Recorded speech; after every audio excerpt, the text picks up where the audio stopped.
The three children stood at the gate like apparitions in the dusty twilight, their small figures silhouetted against the amber sky of Montana Territory. And when Jack Brennan rode up from checking the fence line that September evening in 1876, his heart stopped at the sight of them clutching each other with hollow eyes that had seen too much. Jack dismounted slowly, his boots hitting the packed earth with a soft thud, and he approached the gate with caution, not wanting to startle them. The oldest, a girl of perhaps 9 or 10, held two younger boys close to her sides. Their clothes were tattered, their faces streaked with dirt and tears, and the girl's eyes held a wariness that made Jack's chest tighten with recognition. He had seen that look before in the mirror, years ago when he had been alone in the world. "Easy now," Jack said, his voice low and calm, the same tone he used with skittish horses. "You are safe here. What are your names?" The girl's chin lifted with a defiance that belied her small stature. "I am Emma. These are my brothers Tommy and Samuel. Our parents died of fever 3 weeks back. We have been walking since the wagon train left us behind." Jack felt something crack inside his chest. He was 31 years old, had built this ranch from nothing over the past 7 years, and had grown accustomed to solitude. But he could not turn away children who needed help. "Come inside." "You must be hungry." Emma hesitated, her thin arms tightening around her brothers. Tommy, who looked about 6, was crying silently, tears cutting clean paths through the grime on his cheeks. Samuel, the youngest at perhaps 4, simply stared with enormous brown eyes that seemed too large for his small face. "I promise I mean you no harm," Jack said, and he opened the gate wide, stepping back to give them space. "I have stew on the stove and bread from yesterday. When did you last eat?" 2 days, Emma whispered, and that was all it took. She guided her brothers through the gate, moving with the careful deliberation of someone who had been responsible for others far longer than she should have been. Jack led them to the house, a sturdy cabin he had built with his own hands from lodgepole pine. Inside, the fire burned low in the hearth, and the pot of venison stew still simmered on the cast iron stove. He ladled generous portions into bowls and set them on the rough-hewn table, then poured milk from the pitcher in his spring house. The children ate with the desperation of the truly starving, and Jack had to gently tell them to slow down so they would not make themselves sick. Emma tried to maintain her dignity, but hunger won out, and she ate with the same fierce urgency as her brothers. While they ate, Jack studied them. Emma had dark blonde hair that hung in tangled waves past her shoulders.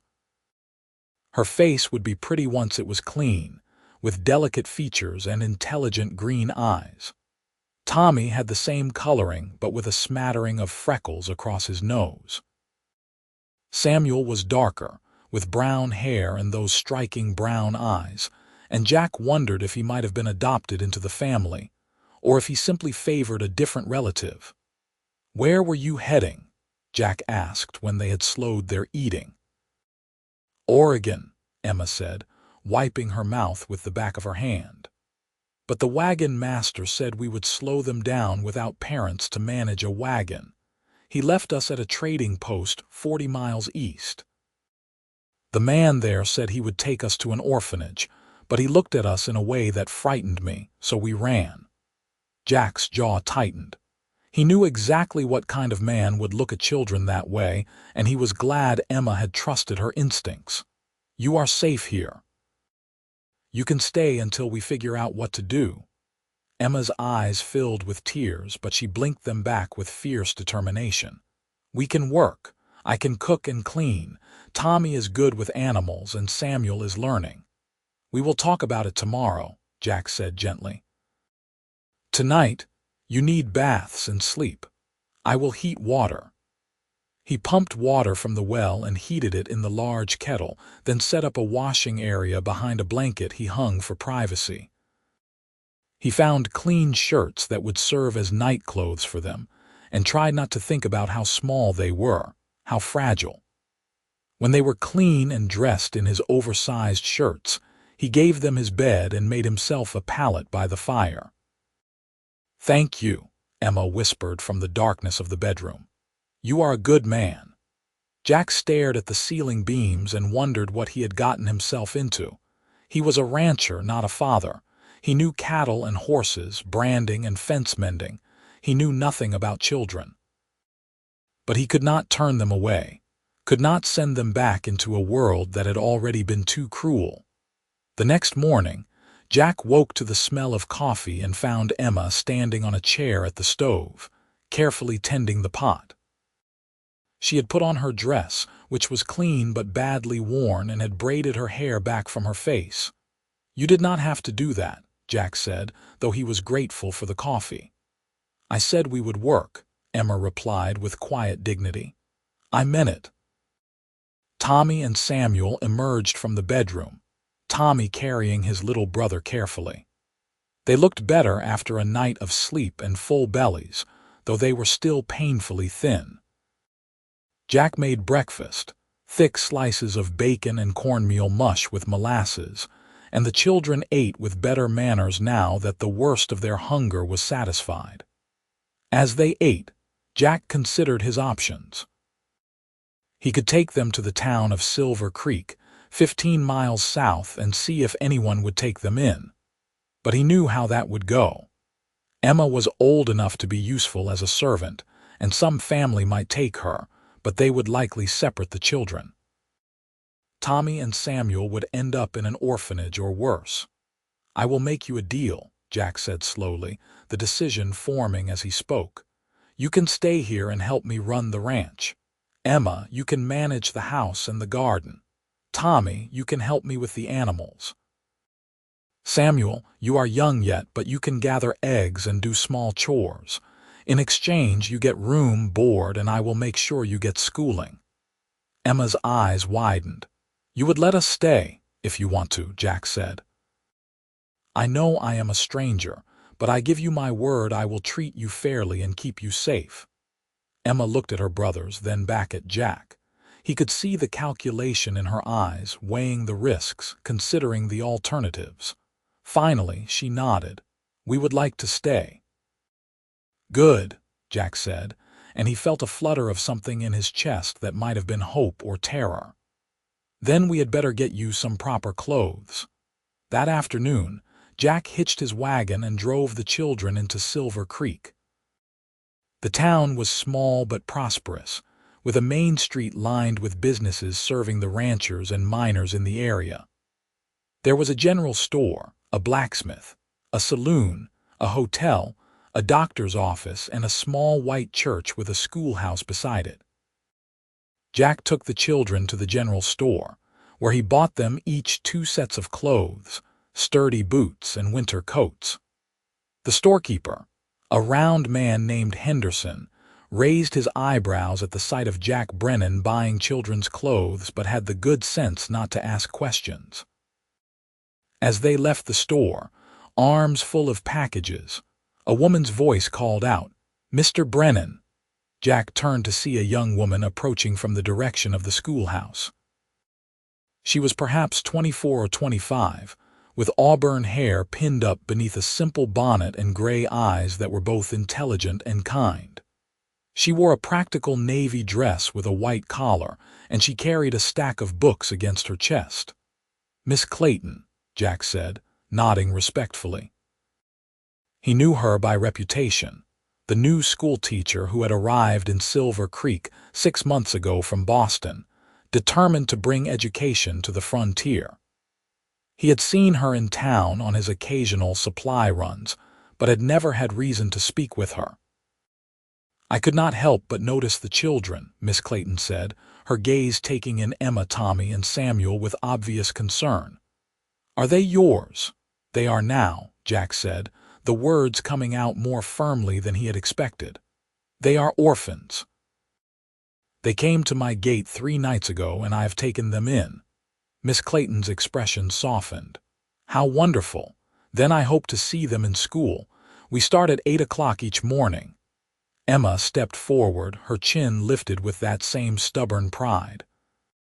"I've only had 2 years of schooling. I can read some, but not well." "Then we will work on that together," Miss Clayton said warmly. "And what about you young men?" Tommy shook his head. "I never went to school." "Neither did I," Samuel piped up, his small voice barely audible. "Well, that will change starting Monday," Miss Clayton said. "I am Miss Catherine Clayton, and I will be your teacher. I look forward to having you in my classroom." Jack watched as Catherine smiled at the children, and something stirred in him that he had not felt in years. She was beautiful, yes, but more than that, she was genuinely kind. He could see it in the way she crouched down to Samuel's level to speak with him, in the way her eyes lit up when Emma said she wanted to learn. "Thank you, Miss Clayton," Jack said. "I will have them there Monday morning." Catherine straightened and met his gaze, and for a moment, something passed between them, a recognition of shared purpose.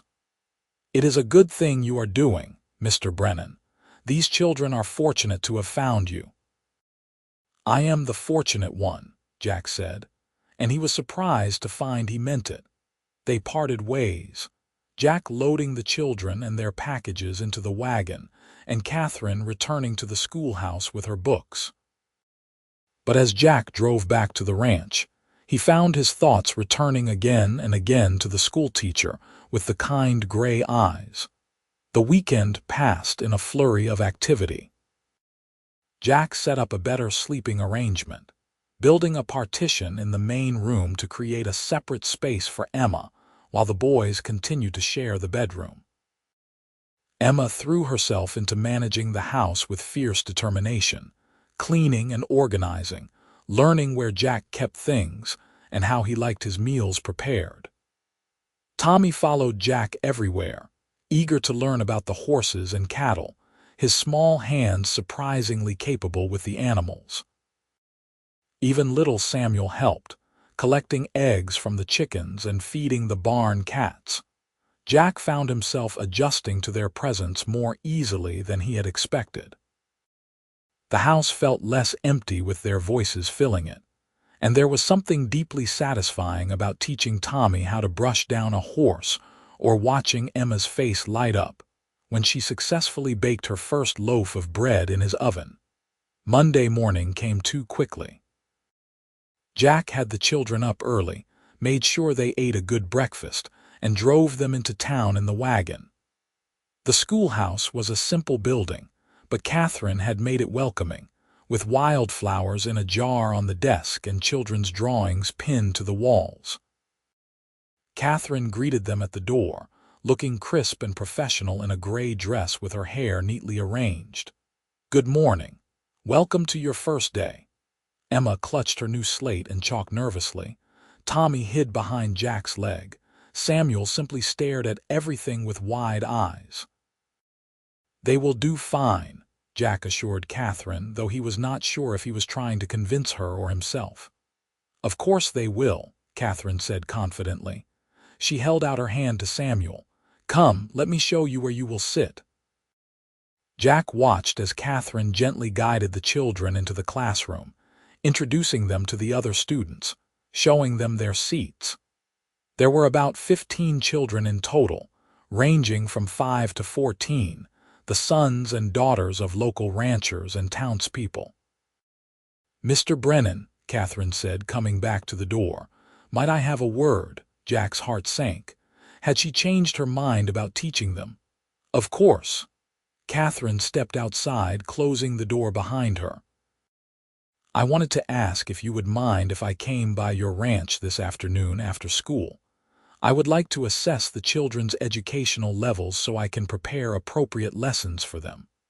Relief flooded through Jack. "That would be fine. We are about 5 miles north on the creek road." "You cannot miss it." "Wonderful. I will be there around 4 o'clock. Catherine smiled, and Jack noticed the way it made her eyes crinkle at the corners. "Thank you again for taking them in. So many people would not have." "I could not turn them away," Jack said simply. That speaks to your character, Catherine said softly, and then she returned to the schoolhouse, leaving Jack standing in the morning sun, wondering why his heart was beating faster. He spent the day working on the ranch, repairing fence, checking the herd, branding late calves. But his mind kept drifting to the schoolhouse, wondering how the children were managing, and if he was being honest, wondering about Catherine Clayton. At 4 o'clock, he was waiting on the porch when he saw a horse and rider approaching. Catherine rode well, sitting straight in the saddle, managing her chestnut mare with easy competence. She wore a split riding skirt and a sensible jacket, her hair braided down her back. "Miss Clayton," Jack said, stepping down to help her dismount. "How were the children today?" "Emma is bright and eager to learn," Catherine said, accepting his hand as she slid down from the saddle. "She has gaps in her education, but she picks things up quickly. Tommy is quieter, but he follows along well. Samuel is very young, but he tries hard. They are all sweet children." "They have been through a lot," Jack said, leading Catherine's horse to the water trough. "Yes, I can see that," Catherine said. "Emma carries a great deal of responsibility on her shoulders, too much for a child her age." Emma, Tommy, and Samuel came running from the barn where they had been doing their afternoon chores. Emma's face lit up when she saw Catherine. "Miss Clayton, did we do well today?" "You did wonderfully," Catherine assured her. "I brought some books for you to practice with at home." Jack invited Catherine inside, and she sat at the table, opening her satchel to pull out primers and slates. She spent the next hour working with each child individually, assessing their reading, writing, and arithmetic skills. Jack made coffee and watched from the stove, impressed by Catherine's patience and skill. When she finished, Catherine accepted a cup of coffee and sat back with a satisfied expression. "They will do well. Emma will be reading at her age level within a few months if she continues to work hard. Tommy needs to learn his letters and numbers, but he is clever. Samuel is right where he should be for his age." "Thank you for taking such an interest," Jack said. "I know you must be busy with all your students." "They deserve good education just as much as any child," Catherine said firmly. "Besides, I enjoy teaching. It is why I came west." "Why did you come west?" Jack asked, then immediately worried he had been too forward. "Forgive me, that is not my business." "It is all right," Catherine said, smiling. "I came because I wanted to make a difference. In Boston, I taught at a school for wealthy children who did not need me. They would have received fine educations regardless of whether I was there.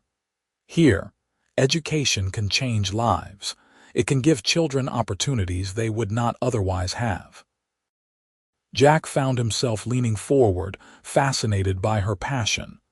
"That is admirable." "It is necessary," Catherine corrected gently. "Education is the foundation of a civilized society."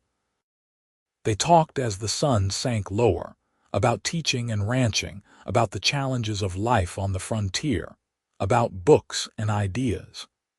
Jack found himself saying things he had not said to anyone in years, sharing his thoughts and opinions with a freedom that surprised him. Catherine listened with genuine interest, asking questions, offering her own perspectives. "I should go," Catherine said finally, glancing at the window where dusk was gathering. "I have lessons to prepare for tomorrow." "Let me ride back with you," Jack said. "It will be dark soon." "That is not necessary," Catherine began, but Jack was already standing. "Please. I would feel better knowing you got back safely." Catherine studied him for a moment, then nodded. "All right, thank you." Jack told the children he would be back soon, then saddled his horse and rode alongside Catherine back toward town. The evening was cool, the sky painted with purple and gold, and the grasshoppers sang in the prairie grass. "The children are lucky to have found you," Catherine said as they rode. "Not every man would take in 3 orphans." "I was an orphan myself," Jack said, the words coming before he could stop them. "My parents died when I was 8. I was sent to live with an uncle who worked me like a slave and beat me when I did not move fast enough. I ran away when I was 14 and never looked back. I will not let that happen to those children if I can prevent it." Catherine's expression softened with understanding. "I am sorry you went through that. It made me who I am," Jack said with a shrug. "I learned to work hard, to rely on myself, to build something from nothing. But I also learned what it feels like to be alone and afraid, and I would not wish that on any child." "You are a good man, Jack Brennan," Catherine said quietly, and the use of his first name sent a warm flutter through his chest. "I try to be," Jack said. "What about you? Do you have family back in Boston?" "My parents and 2 sisters," Catherine said. "They think I am foolish for coming out here. They wanted me to marry a banker or a lawyer and settle into a proper Boston life, but I wanted something more." "Are you happy here?" Jack asked. Catherine was quiet for a moment, then smiled. "Yes, I am.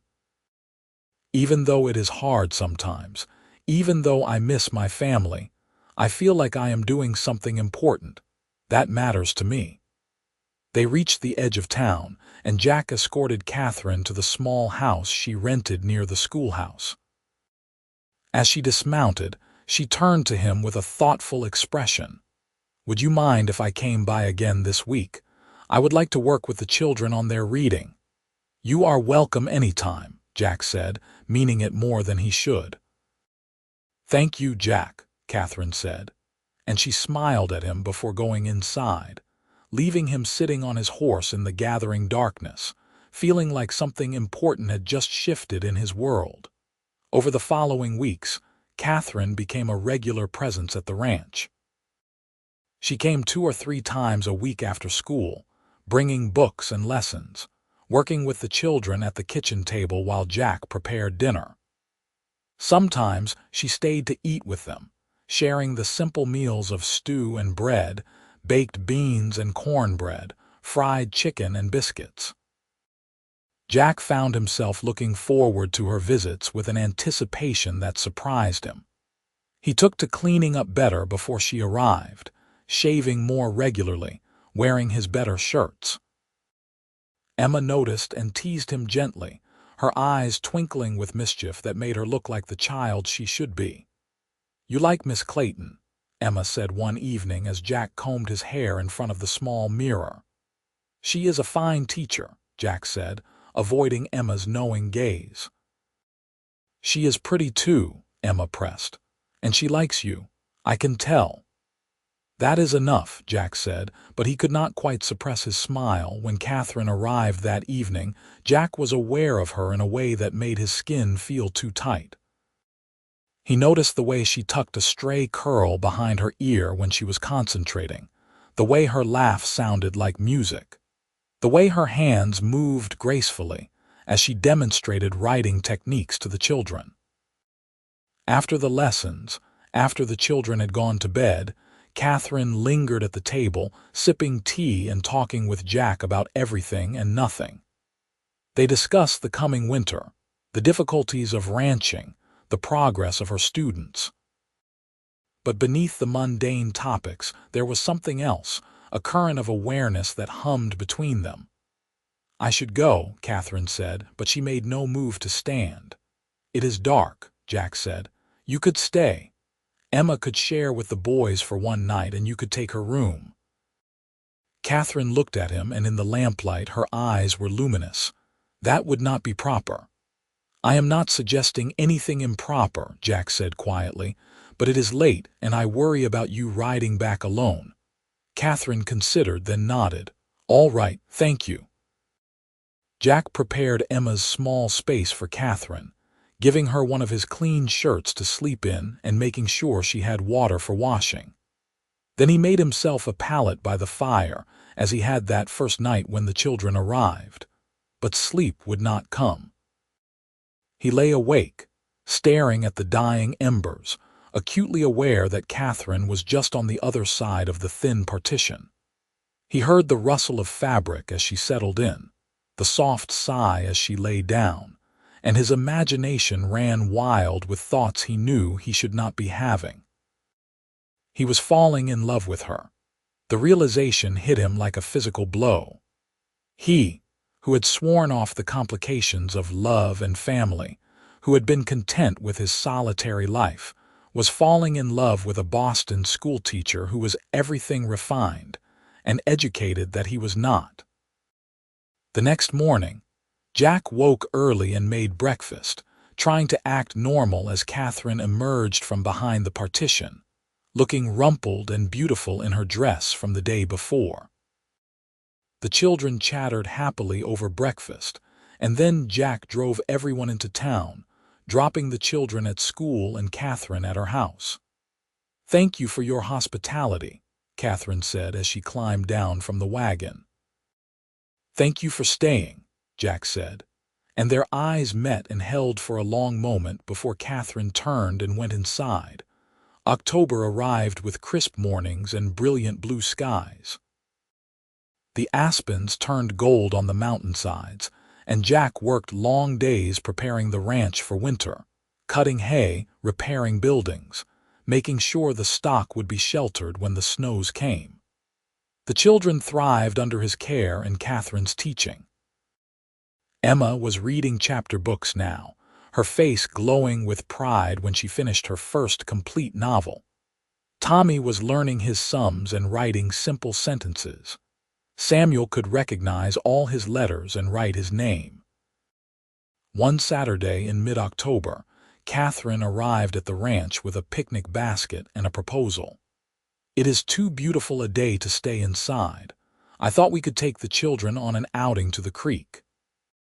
Jack agreed immediately, and they spent the afternoon by the water, watching the children play in the shallows, catching crayfish and skipping stones.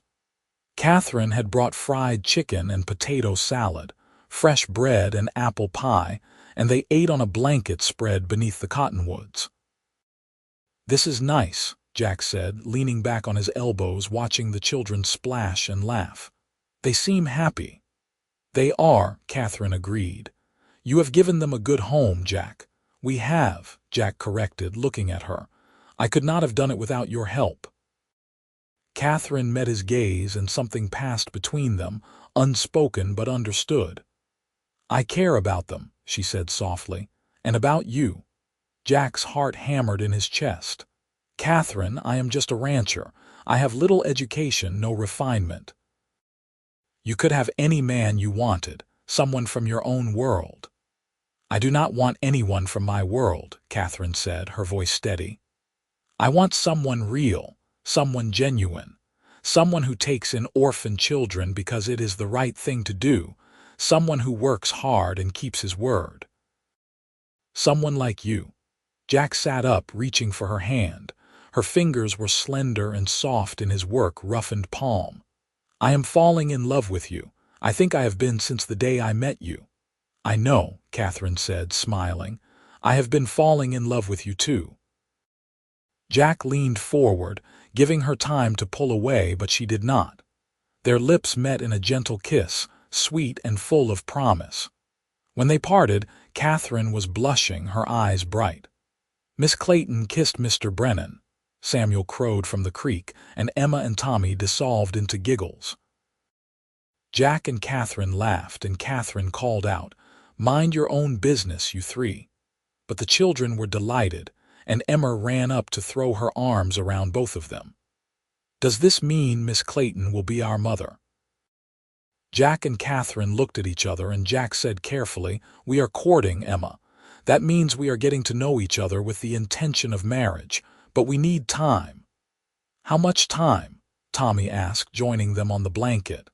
"However much we need," Catherine said gently. "But I promise, if and when Mr. Brennan and I decide to marry, you will be the first to know." The children seemed satisfied with that, and they returned to their play, leaving Jack and Catherine sitting close together, hands entwined, watching the water flow past.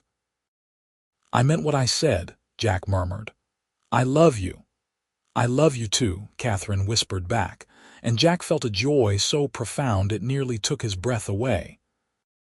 They courted properly after that, with Jack driving into town on Sunday afternoons to take Catherine for walks or to sit with her in the parlor of her rented house. He brought her wildflowers and once a beautiful river stone he had found that was smooth and white with a stripe of gold running through it. She treasured it, keeping it on her desk at school. The town noticed, of course. In a place as small as Silver Creek, nothing stayed secret for long. Mrs. Henderson from the general store made pointed comments about what a fine couple they made. Reverend Thomas, the circuit preacher who came through once a month, made a point of mentioning the sanctity of marriage in his next sermon, looking directly at Jack and Catherine. But there were also whispers, less kind ones, about the propriety of a schoolteacher spending so much time at a bachelor's ranch, even with children present. Catherine heard them and ignored them with the same steely determination that had brought her west in the first place. "Let them talk," she said to Jack when he expressed concern. "I know my own mind and heart." November came with the first snow, light flurries that dusted the ground and made the children wild with excitement. Jack taught them to build snowmen and have snowball fights, and Catherine joined in, laughing as she pelted Jack with snow and shrieked when he chased her around the yard. On Thanksgiving, Catherine brought a turkey she had purchased in town, and together they prepared a feast. Emma helped with the pies, her tongue poking out in concentration as she crimped the crusts. Tommy and Samuel peeled potatoes and set the table with the good dishes Jack had inherited from his mother, dishes he had not used in years. They said grace before the meal, Jack stumbling over the words but meaning them sincerely, thanking God for the children, for the food, for Catherine. When he said her name, she looked up and smiled, her eyes shining with emotion. After dinner, as the children played with toys Jack had carved for them, he and Catherine sat by the fire, her head resting on his shoulder. "I want to marry you," Jack said quietly. "I know we have only been courting a few months, but I am certain I want you to be my wife. I want us to be a family, all 5 of us." Catherine lifted her head to look at him. "Are you proposing?" "Not properly," Jack admitted. "I do not have a ring yet, and I should do it right, on one knee with pretty words. But yes, that is what I am asking. Catherine Clayton, will you marry me?" Catherine's eyes filled with tears, but she was smiling. "Yes, yes, I will marry you." Jack kissed her then, deep and sweet, and the children, seeing them, started cheering and clapping. Emma ran to hug them both, Tommy and Samuel piling on, and they all laughed and cried together. A family in all but name. Jack went to town the next week and bought a simple gold band set with a small sapphire, the best the jeweler in Silver Creek had to offer. He proposed again that evening, properly this time, down on one knee in front of the fire with the children as witnesses. Catherine cried as she accepted, and the ring fit perfectly. They decided to marry in December, before the worst of winter set in. Catherine wanted a church wedding, and Jack agreed, though the thought of standing up in front of the whole town made him nervous. Reverend Thomas would perform the ceremony on his next circuit through Silver Creek. The weeks leading up to the wedding were a flurry of preparation. Catherine sewed her wedding dress, a simple but elegant gown of ivory wool with lace at the collar and cuffs. Emma helped, learning to make tiny, precise stitches. Jack bought a new suit, black wool with a white shirt and string tie, and he felt awkward and stiff in it but wore it for Catherine's sake. The children were fitted for new clothes as well. Emma would wear a green dress that brought out her eyes, and the boys would have matching brown suits. They were all excited beyond measure, chattering constantly about the wedding and what it would mean. "Will we call Miss Clayton Mother?" Samuel asked one evening as Jack tucked him into bed. "If she says it is all right and if you want to," Jack said, but she will always be your teacher too." "I want to call her mother," Samuel said decisively. "I do not remember our first mother very well. Miss Clayton feels like a mother now." Jack's throat tightened. "Then we will ask her." When he mentioned it to Catherine the next day, she cried and said of course they could call her mother if they wished. "I would be honored," she said, holding Emma close. "I've come to love them as if they were my own." "They are your own," Jack said. "They are ours." The wedding took place on a cold, clear Sunday in mid-December. The church was packed with townspeople, ranchers and shopkeepers, miners and their wives, all curious to see the match between the educated schoolteacher from Boston and the rough rancher who had taken in orphans. Jack stood at the altar, his hands sweating despite the cold, watching as Catherine walked down the aisle on the arm of Dr. Morrison, the town physician who had volunteered to give her away since her own father could not be there. She was beautiful beyond words, her auburn hair arranged in an elegant style, her face glowing with happiness. Emma, Tommy, and Samuel sat in the front pew, dressed in their new clothes, beaming with pride. When Catherine reached the altar, she took Jack's hands, and Reverend Thomas began the ceremony. The words washed over Jack in a blur.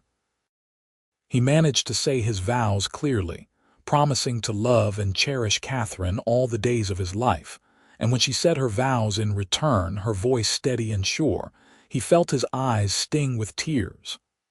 "I now pronounce you man and wife," Reverend Thomas declared. "You may kiss your bride." Jack cupped Catherine's face in his hands and kissed her gently, aware of the church full of people watching but caring only about the woman in his arms. The congregation erupted in applause, and the children rushed forward to embrace them both. The town had organized a reception in the church hall, with food brought by various families, and there was music and dancing. Jack, who had never been much for dancing, found himself whirling Catherine around the floor, laughing as she taught him the steps. The children danced too, Emma partnering with Tommy, and Samuel dancing with Mrs. Henderson, who was delighted. As the sun set and the party wound down, Jack and Catherine said their goodbyes and loaded the sleepy children into the wagon for the ride home. Snow was falling again, soft flakes drifting down in the lamplight, and the world felt hushed and peaceful. At the ranch, Jack carried Samuel inside while Emma and Tommy stumbled in, drunk on cake and excitement. Catherine helped them into their nightclothes and tucked them into bed, kissing each one good night. "Good night, Mother," Emma whispered, and Catherine had to wipe her eyes. When the children were settled, Jack and Catherine finally had a moment alone in the room that was now theirs, the room Jack had been building onto the house in secret for the past month, a proper bedroom with a real door and a large bed he had ordered from the catalog.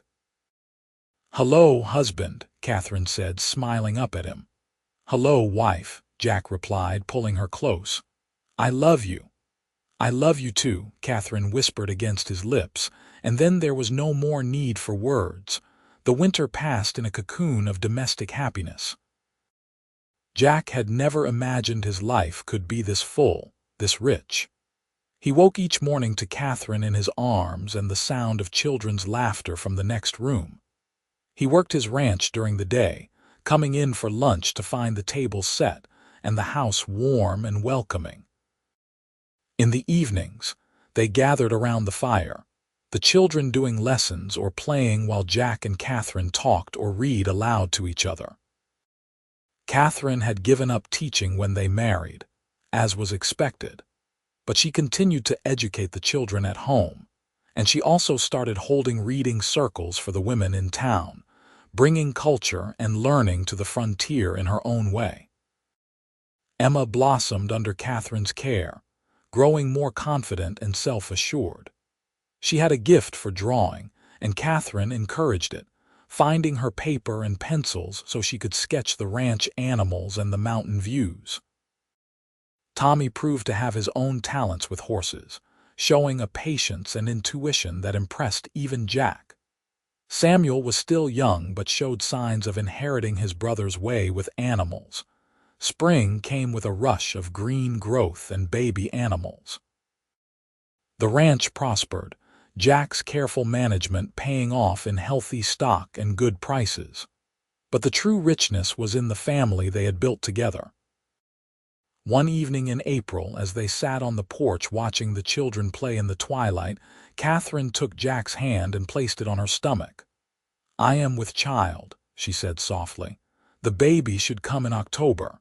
Jack felt a rush of emotion so intense he could barely speak. "A baby. Our baby. Are you happy?" Catherine asked, searching his face. "Happy does not begin to cover it," Jack said, pulling her close. "I am grateful. I am blessed. I am the luckiest man alive." They told the children the next day, and the excitement was immediate and overwhelming. Emma wanted to know if it would be a boy or a girl, and announced that if it was a girl, she should be named Rose because that was Emma's favorite flower. Tommy and Samuel just wanted to know when the baby would be old enough to play with them. "Not for a long while," Catherine said, laughing. "Babies are very small and delicate at first." As summer progressed, Catherine's belly grew round, and Jack found himself overwhelmed with protectiveness. He tried not to hover, but he could not help worrying, making sure she did not overwork herself, bringing her little treats and surprises to make her smile. The children were protective too, especially Emma, who appointed herself Catherine's helper and insisted on doing extra chores so Catherine could rest. Tommy made sure to bring in extra wood for the stove without being asked, and Samuel picked wildflowers to brighten the house. In October, as the aspens turned gold again, Catherine's time came. Jack sent Tommy racing to town to fetch Dr. Morrison while he stayed with Catherine, holding her hand and trying not to panic. Emma took charge of Samuel, keeping him occupied in the barn while Catherine labored. It was a long night, and Jack paced and prayed and felt utterly helpless. But when dawn broke, a baby's cry filled the house, strong and healthy, and Dr. Morrison emerged from the bedroom with a tired smile. "You have a son," he said. "A big, healthy boy, and your wife is doing well." Jack rushed into the bedroom to find Catherine propped against the pillows, exhausted but radiant, holding a red-faced, squalling infant wrapped in a blanket. She looked up at Jack with such love that he felt his knees weaken. "Our son," she said. "Come meet him." Jack approached carefully, afraid he might break something, but Catherine guided his arms, showing him how to hold the baby. The infant stopped crying and opened dark blue eyes, staring up at Jack with an intensity that was almost comical in such a small face. "He is perfect," Jack whispered. "You are perfect." They named him Robert after Jack's father, with the middle name Thomas after the reverend who had married them. The children were smitten from the first moment, crowding around to see their new brother, arguing over who got to hold him first. Life settled into a new rhythm after Robert's arrival. Catherine managed the household and the baby with the same capable efficiency she brought to everything, and Jack fell even more deeply in love with her, watching her nurse their son or sing lullabies in the rocking chair he had made for her. The ranch continued to prosper. Jack hired a hand to help with the increased workload, a young man named Pete who was good with cattle and did not mind the hard work. Tommy, now 12, helped more and more with the ranch operations, and Jack began teaching him about breeding and market prices, preparing him for the day when he might want his own land. Emma, at 14, was becoming a young woman, and Catherine worked with her on the skills she would need, not just household management, but also reading and writing at an advanced level, mathematics and history. Emma talked of becoming a teacher herself someday, inspired by Catherine's example.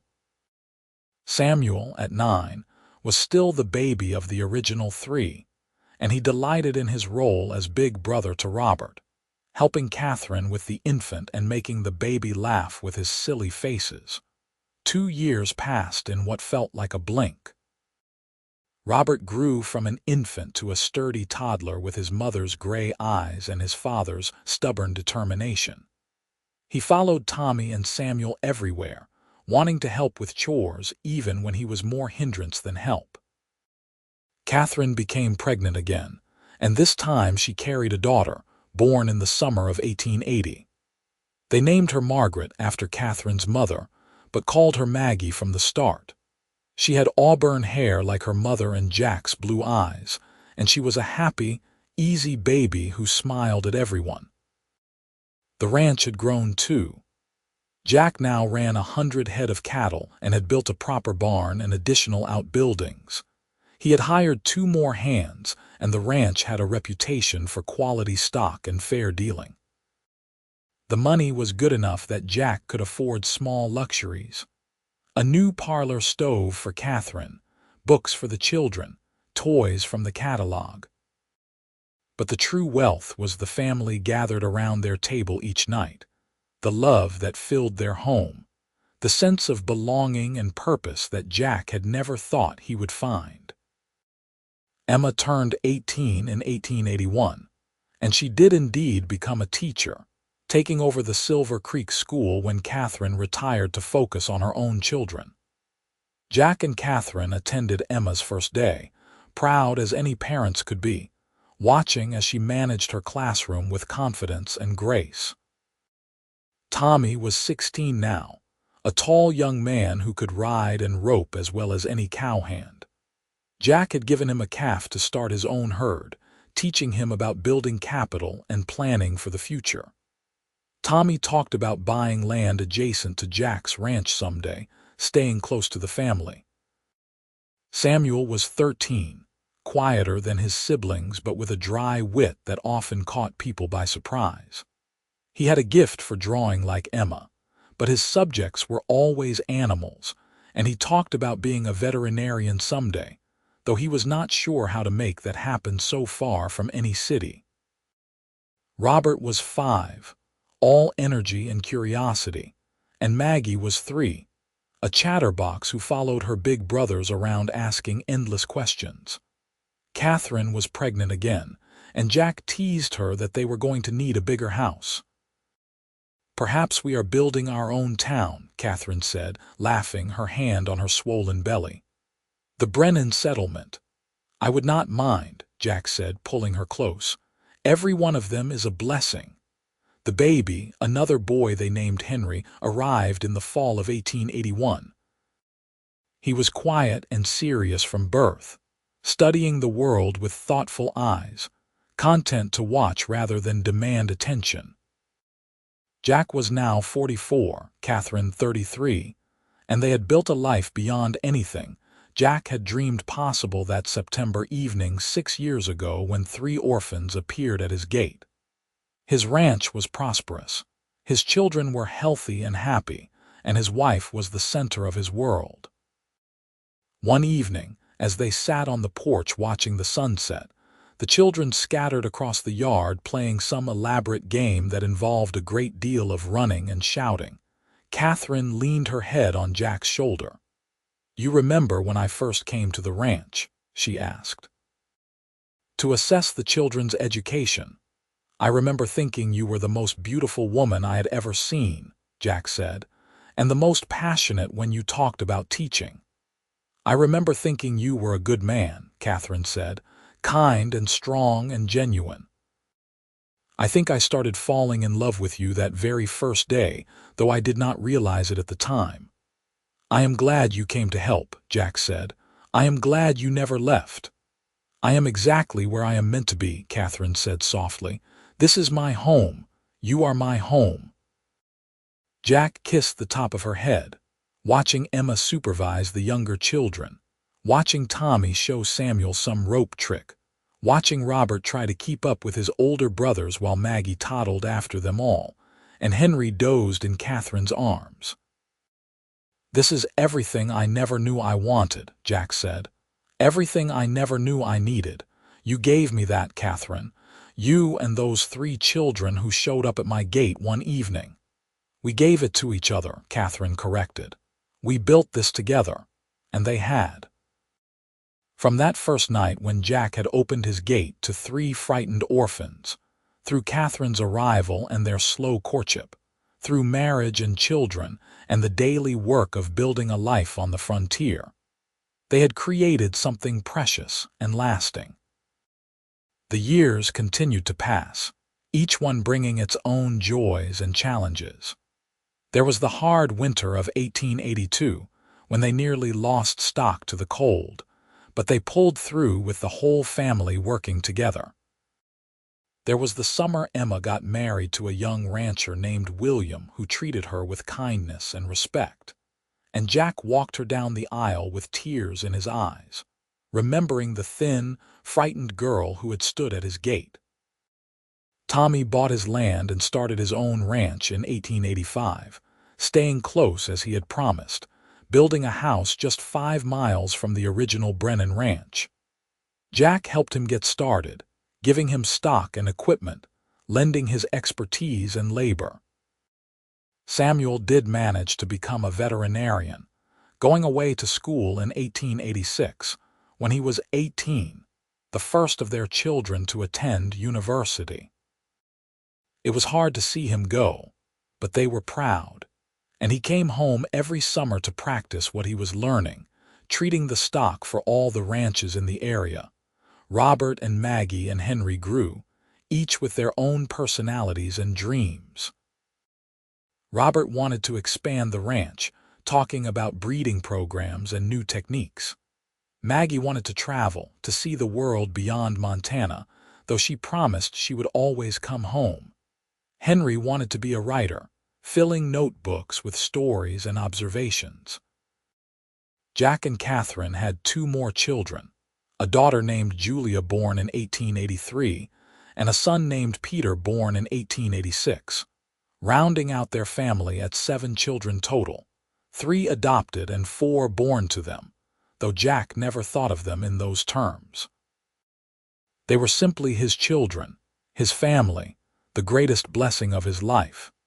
In 1890, on their 15th wedding anniversary, Jack and Catherine sat on the porch of the expanded house, watching the sunset paint the mountains gold and purple. Their children and grandchildren, Emma and William had 3 little ones now, were scattered across the property, and the air was filled with laughter and life. 15 years, Catherine said, her hand in Jack's. Sometimes it feels like 15 minutes, and sometimes it feels like we have always been together. I cannot imagine my life without you, Jack said. I do not want to imagine it. You will never have to, Catherine promised. We are bound together, you and I, for this life and whatever comes after. Jack pulled her close, breathing in the scent of her hair, feeling the solid warmth of her against his side. Around them, their family carried on the legacy they had built together, the love they had created from nothing but determination and hope. "Do you ever regret it?" Jack asked. "Leaving Boston, giving up your teaching career, marrying a rough rancher?" Catherine pulled back to look at him, her gray eyes clear and sure. "Never. Not for one single moment. This life, this family, you are everything I ever wanted and more than I ever dreamed possible. I came west to make a difference, and I did, just not in the way I expected. I found my purpose here with you, with our children. I found home." Jack kissed her then, deep and sweet, and somewhere in the yard, one of the children whistled and another laughed, but they ignored it all, lost in each other, in the love that had started so unexpectedly 6 years ago with 3 orphans at a gate and a schoolteacher who came to help and never left. The evening settled around them, soft and peaceful, and Jack thought about that man he had been 15 years ago, alone and resigned to solitude, and he marveled at how completely his life had changed. He had been given so much, more than he deserved, more than he had ever hoped for. "Thank you," he said to Catherine, though the words felt inadequate. "For what?" she asked. "For loving me. For building this life with me. For giving me a family. For everything." Catherine smiled, that beautiful smile that still made his heart skip a beat after all these years. "Thank you for opening your gate that night. Thank you for being the kind of man who would take in 3 orphans without hesitation. Thank you for loving me and our children with such devotion. Thank you for being my partner, my best friend, my love." They sat in comfortable silence as the stars began to appear, one by one, in the darkening sky. The children's voices drifted on the evening air, and lamplight glowed in the windows of the house, warm and welcoming. Jack thought about the future, about the children growing up and starting their own lives, about grandchildren already here and more to come, about growing old with Catherine by his side. He thought about the ranch passing to the next generation, about the legacy they would leave, not just of land and cattle, but of love and family, and the courage to build something beautiful from unexpected beginnings. "I love you, Catherine Brennan," Jack said into the peaceful evening. "I love you too, Jack Brennan," Catherine replied, squeezing his hand. "Always and forever." And in that moment, with his wife beside him and his family surrounding him, Jack knew that he was the richest man in Montana territory, not in gold or land, but in the things that truly mattered. He had found his purpose, his place, his people. He had found love in the most unexpected way, and it had transformed everything. The 3 orphans who had shown up at his gate one September evening had brought with them not just their own need, but the catalyst for change, the beginning of something Jack had not even known he was missing. And Catherine, the schoolteacher who had come to help and never left, had given him the greatest gift of all, a love that was deep and true and lasting, a partnership that had weathered every storm and celebrated every joy. As the night deepened and the family began to drift toward the house, Catherine stood and held out her hand to Jack. He took it and rose, following her inside to the home they had built together, the life they had created, the love that would endure long after they were gone, carried forward by their children and grandchildren, a testament to the power of opening your gate and your heart to those in need, and to the transformative magic of love that arrives unexpectedly and changes everything.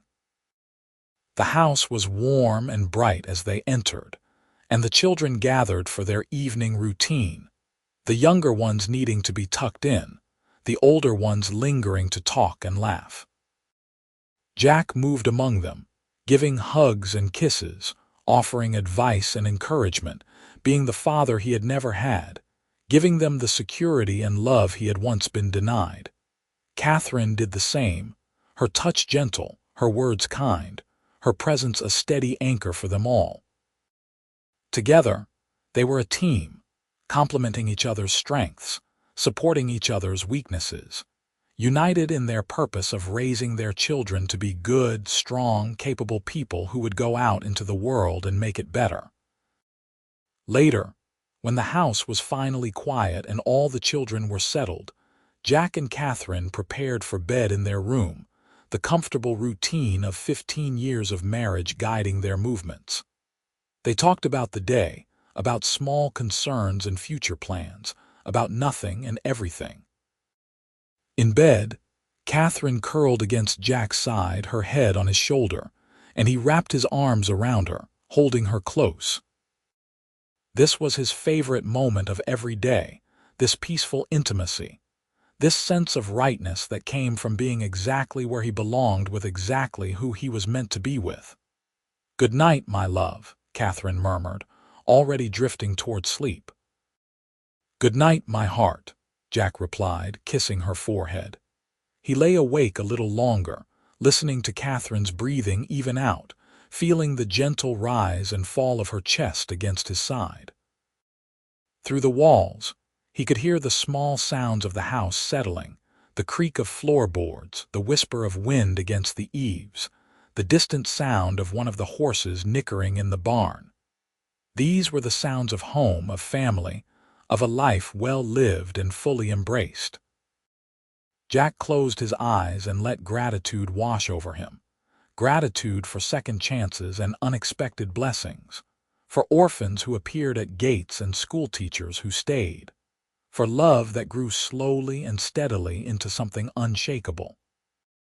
He drifted toward sleep with a smile on his face, content in the knowledge that tomorrow would bring more of the same, more work and laughter, more challenges and triumphs, more moments of connection with the people he loved most in the world.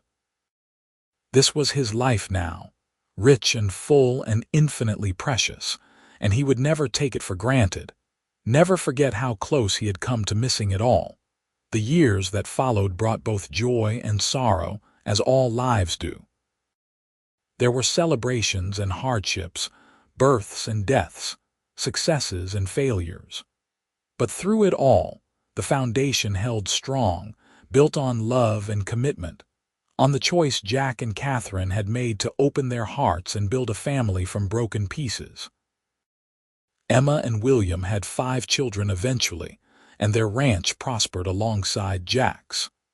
Tommy married a girl from town named Sarah, and they added 4 more grandchildren to the growing Brennan clan. Samuel, when he finished his schooling, returned to Montana and set up a veterinary practice in Silver Creek, marrying his childhood sweetheart and starting a family of his own. Robert took over the main ranch as he had always wanted, working alongside Jack until Jack was ready to step back, then running it with the same dedication and integrity his father had shown. Maggie did travel, going as far as San Francisco and even once to New York, but she always came home to Montana, eventually marrying a teacher and settling in Silver Creek, where she opened a bookstore. Henry became a writer, publishing stories about the West that were both accurate and romantic, drawing on his own experiences growing up on a Montana ranch. Julia became a nurse, serving her community with compassion and skill. Peter followed Tommy into ranching, buying his own land and making his own success. Through all of it, Jack and Catherine remained the center, the anchor, the example of what love and commitment could build. They grew old together, their hair turning gray, their steps slowing, but their love never diminishing. If anything, it deepened with the years, seasoned by shared experience, strengthened by weathered storms, sweetened by countless small moments of connection and understanding. On their 30th anniversary in 1905, the whole family gathered at the ranch for a celebration. There were more than 40 people there, children and grandchildren, and even a few great-grandchildren, and the house and yard overflowed with life and laughter. Jack, now 61 but still strong and capable, stood with Catherine, now 58 and still beautiful in his eyes, and looked around at the assembled crowd. These people, this family, had come from 3 frightened orphans and 1 lonely rancher and a determined schoolteacher who had fallen in love. It seemed impossible, miraculous, a testament to the power of love and choice and commitment. "Speech," someone called, and the others took up the cry. Jack cleared his throat, uncomfortable with being the center of attention, but Catherine squeezed his hand encouragingly. "I am not good with words," he began. "That was always Catherine's gift, not mine, but I want to say this. 30 years ago, I married the love of my life, and it was the best decision I ever made. Before Catherine, before Emma and Tommy and Samuel showed up at my gate, I was alone. I thought I was content, but I was just surviving, not living. This family, all of you, taught me what living really means.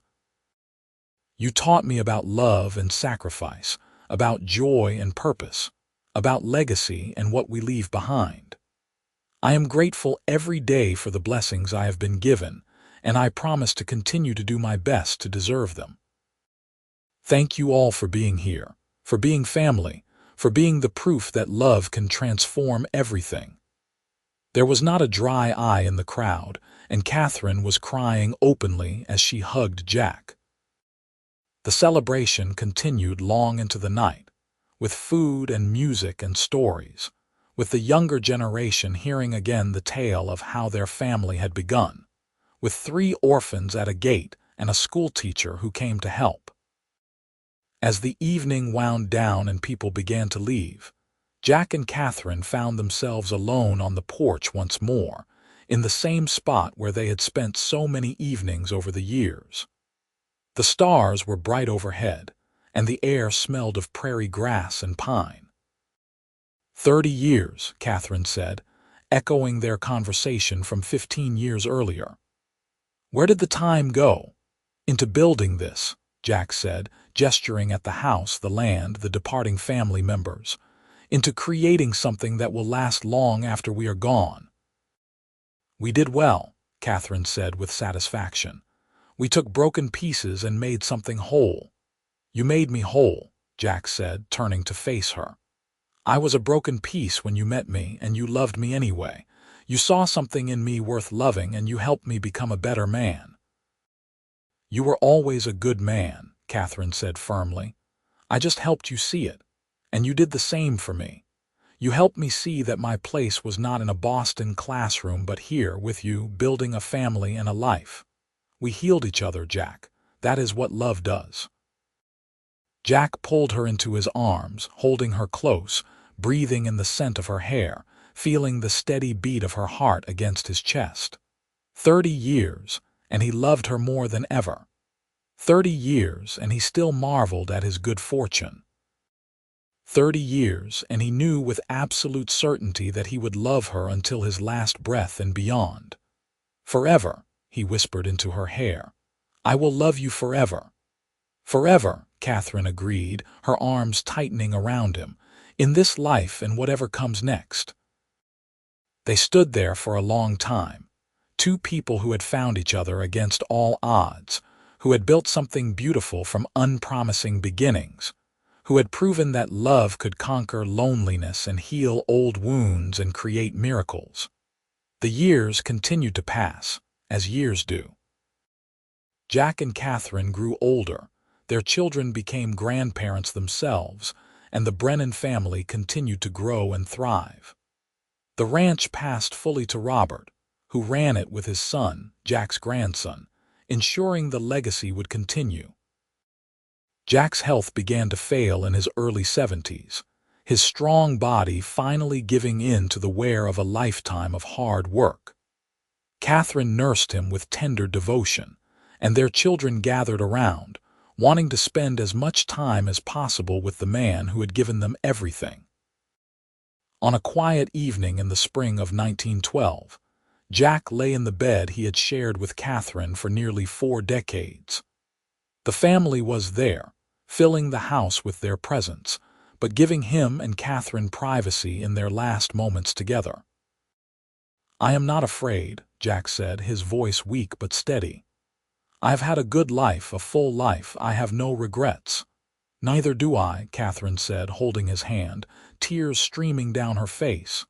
You gave me everything, Jack, everything. You gave it to me, Jack insisted. All of this, everything good in my life came from the day you walked into it. I love you, Catherine. I will always love you. I love you too, Catherine whispered. I will see you again, my love. This is not goodbye forever. No, Jack agreed, smiling at her, his eyes full of love despite his pain. Just goodbye for now.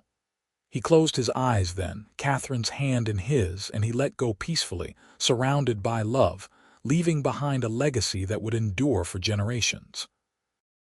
Catherine grieved deeply but with dignity, supported by the large family they had built together. She lived another 6 years, staying active in her children's and grandchildren's lives, telling stories about Jack and their life together, keeping his memory alive and vibrant. When she died in the winter of 1918, it was peacefully in her sleep, and those who found her said she looked happy, as if she had been welcomed home by someone she loved. They buried her beside Jack on a hillside overlooking the ranch with a simple stone that read, "Jack and Catherine Brennan. Together forever." The ranch continued, passed down through generations, and the story of how it began was told and retold, a family legend that grew with each telling but never lost its essential truth. 3 orphans had appeared at a gate one September evening in 1876. A lonely cowboy had taken them in. A dedicated schoolteacher had come to help, and she had never left. From those simple beginnings had grown a dynasty, a family bound by love and choice rather than just blood, a testament to the power of opening your heart to those in need. And somewhere, in whatever realm exists beyond this life, Jack and Catherine were together still, their love undimmed by death, their bond unbroken, eternal proof that true love does conquer all, that families are built in the heart as much as in the blood, and that sometimes the greatest adventures begin with the simplest acts of kindness, with 3 orphans at a gate and a schoolteacher who came to help and never left.